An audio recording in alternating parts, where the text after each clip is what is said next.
بأسا شديدا من لدنه ويبشر المؤمنين الذين يعملون الصالحات أن لهم أجرا حسنا ماكثين فيه أبدا وينذر الذين قالوا اتخذ الله ولدا ما لهم به من علم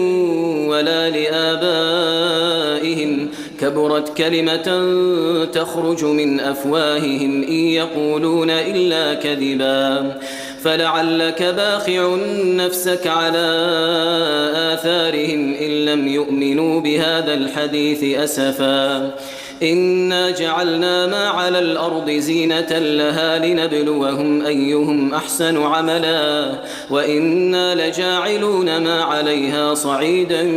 جرزا أم حسبت أن أصحاب الكهف والرقيم كانوا